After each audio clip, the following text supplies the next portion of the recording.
On se retrouve pour cette troisième table ronde de la journée consacrée cette fois à la recherche. Recherche passée, recherche présente, avec tous les espoirs que cela ouvre pour les personnes qui sont atteintes par cette maladie. Mais on va tout d'abord parler du plan des maladies neurodégénératives qui couvre la période 2014-2019. Il concerne de nombreuses pathologies et en particulier la maladie de Parkinson. Alors ce plan a plusieurs buts. D'abord, accompagner les patients aux différents stades de la maladie, mais aussi apporter des réponses adaptées partout en France et coordonner les acteurs de la recherche.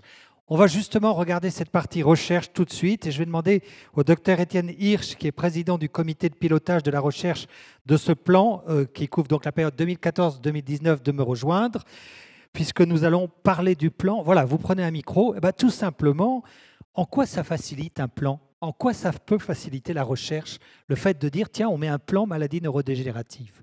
Alors, en quoi un plan facilite-t-il les choses ? Il permet de mettre en place une structuration de la recherche. Je crois qu'on en a besoin dans notre pays. Il y a dans la recherche ce qu'on appelle le millefeuille, avec un tas d'organisations qui travaillent d'une manière indépendante. Un plan, ça permet de mettre les moyens en commun.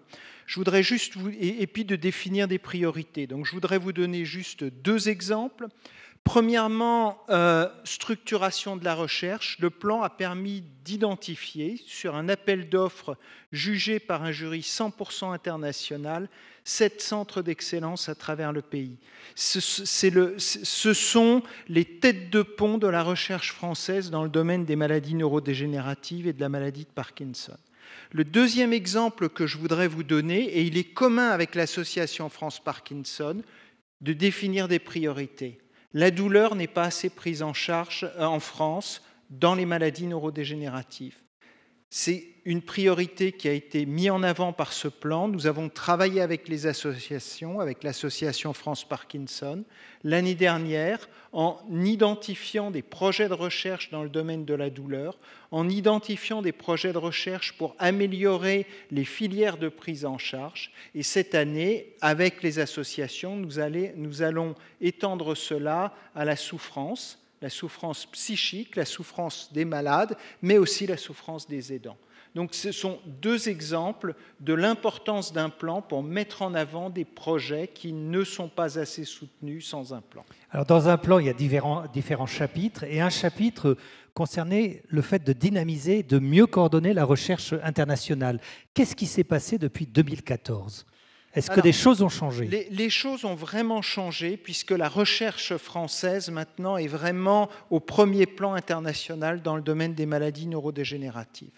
3 exemples. Les centres d'excellence que je viens de mentionner font partie maintenant d'un réseau des centres d'excellence européens sur les maladies neurodégénératives, ce qui a permis de lever des financements supplémentaires et puis surtout de travailler avec les meilleurs en Europe. Le deuxième exemple, c'est un programme qu'on appelle le programme conjoint sur les maladies neurodégénératives qui comprend 27 pays qui permet de définir des priorités. La France paye pour ses équipes, mais l'Europe abonde. Et sur un programme sur lequel la France a mis 3 millions d'euros, il y a eu un abondement de 1,2 million de l'Europe. C'est de l'argent qu'on n'aurait jamais eu s'il n'y avait pas eu le plan. Enfin, troisièmement, les collaborations internationales bilatérales. La semaine dernière, nous étions avec quelques jeunes chercheurs français au Japon. Nous avons pu rencontrer le prix Nobel de médecine de l'année dernière qui travaille sur la levure pour essayer de l'intéresser aux maladies neurodégénératives. Donc vous voyez que ça a un impact extrêmement important. Alors, pour mieux comprendre les maladies neurodégénératives, il était prévu dans ce plan de renforcer les cohortes qui étaient dédiées à cette maladie. D'abord, en 2 mots, très vite, qu'est-ce que c'est quand on parle de cohortes de malades? Ça concerne qui? C'est quoi? Alors, des cohortes, alors ça peut être des cohortes de malades, mais ça peut aussi être des cohortes de personnes qui ne sont pas atteintes d'une pathologie. Donc il y a 2 types de cohortes. Il y a les cohortes de malades qui sont des groupes de patients atteints d'une pathologie et des cohortes qu'on appelle en population générale qui sont monsieur, madame, tout le monde sur une tranche d'âge et qui sont suivis. L'objectif du travail sur ces 2 types de cohortes est différent. Sur les cohortes en population générale, on va essayer de savoir quels sont les facteurs de risque à l'origine de certaines maladies, des facteurs de l'environnement, des facteurs des habitudes de vie et ce type de projet. Et là, à travers les investissements d'avenir, il y a des grandes cohortes qui ont été mises en place en France.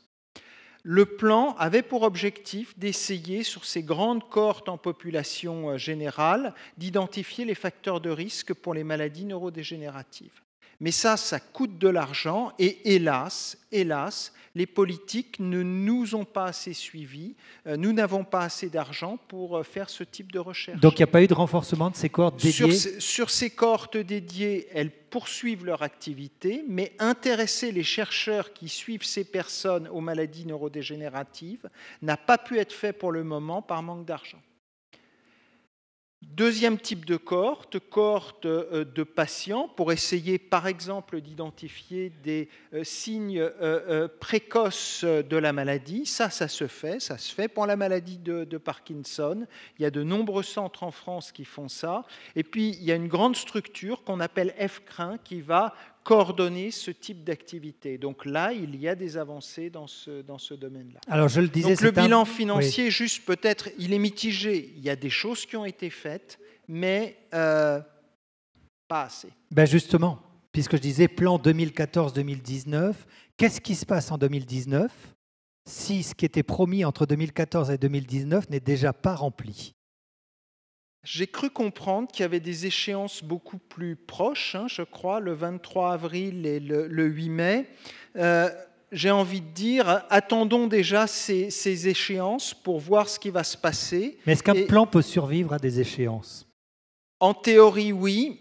Est-ce qu'il y aura toujours la volonté politique ? Je ne le sais pas. C'est la raison pour laquelle il faut que nous nous mobilisions tous après les élections, vis-à-vis du nouveau gouvernement, quel qu'il soit, pour que le plan, pour que la recherche sur la maladie de Parkinson soit soutenue. Simplement que les chercheurs puissent continuer à travailler dans ce domaine. Vous dites qu'il n'y a pas eu assez d'argent, c'est parce que l'argent a été consacré à d'autres choses ou simplement parce que l'enveloppe a été moins importante qu'annoncée au départ ?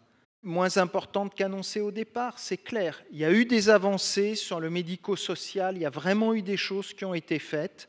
Il y a de l'argent qui n'était pas annoncé, qui est venu, c'est bien. Mais au total, la somme n'y est pas, c'est clair. Donc 2019, bouteille d'encre. 2019, je pense... Même avec votre boule de cristal, vous ne voyez rien. Je crois qu'on a cette échéance avant et c'est à nous de nous mobiliser, la France Parkinson, les chercheurs, la communauté médicale pour que ce plan soit poursuivi. Je crois que c'est la priorité à court terme. Et puis si ce plan est poursuivi, à ce moment-là, nous pourrons définir de nouvelles priorités. Et une des priorités du plan maintenant est d'essayer de développer des approches qui soient des approches non médicamenteuses. Ceci par des méthodes avec des objets connectés, par exemple la rééducation par ce qu'on appelle les serious games pour les troubles de la marche et de l'équilibre. Ça peut être des nouvelles méthodes d'imagerie aussi, avec des développements technologiques. Et par exemple, les ultrasons peuvent être utilisés maintenant pour avoir une image du cerveau à très très haute résolution. On peut même utiliser les ultrasons pour faire des petits trous dans les vaisseaux sanguins pour que les médicaments passent mieux. On pourra peut-être utiliser les ultrasons pour faire de la chirurgie aussi. Donc ce sont deux priorités pour le plan maladie neurodégénérative. Les thérapies non médicamenteuses avec tout le domaine des sciences humaines et sociales. Et je sais que France Parkinson a des experts maintenant au sein du comité scientifique en sciences humaines et sociales. Et puis, deuxièmement, l'utilisation des nouvelles technologies. Eh bien, écoutez, si vous le permettez, un double merci. Merci d'être venu et merci de ne pas avoir fait de langue de bois.